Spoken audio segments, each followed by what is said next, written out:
Hey, Minecraft Mentor here, and today we're going to be showing you how to make DUROPLAST blocks and sheets, and a little trick that you can use in automating it to be fully processed. But anyways, first we're going to need to build a fermenter. You're going to throw in some honey in here, or any of these. It's just honey is really efficient for creating ethanol. So once you do have a little bit of ethanol built up, we're going to run a pipe over to a refinery.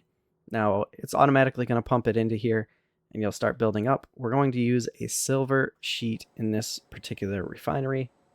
That'll start oxidizing the ethanol into acetaldehyde. I don't know how to pronounce it, but that's what it makes.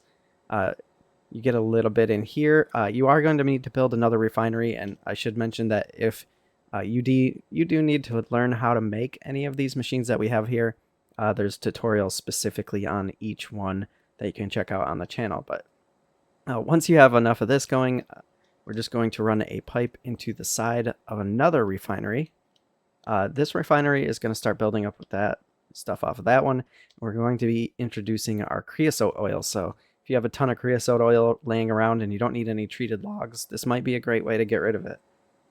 It'll mix these two without a catalyst, and it'll start making phenolic resin. Anyways, we'll just call it resin. It's going to start making this resin, mixing the two together.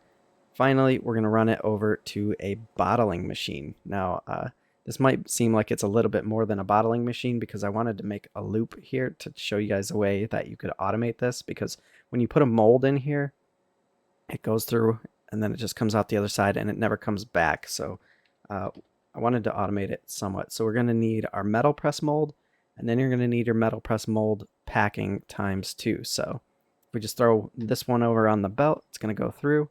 It's going to get filled up by the bottling machine. And then our item router is just going to send the mold right back on through. Fill it up again. That's how you create the blocks, the DUROPLAST blocks, which, I mean, I can understand that most people might not be a fan of that particular one. Then we also have our metal press here. So we throw that on the belt. Same thing, it's just going to come through, fill it up, and then give us our DUROPLAST sheets, which you do need for different various recipes. You can also use this resin in a bucket to make fiberboard, and there's a couple other recipes with shotgun shells and stuff like that. But that's pretty much it for making DUROPLAST. Like I said, if you don't know how to make any of these machines, just go to the search bar on the channel and it will show you all our different videos on immersive engineering. And yeah, that's it.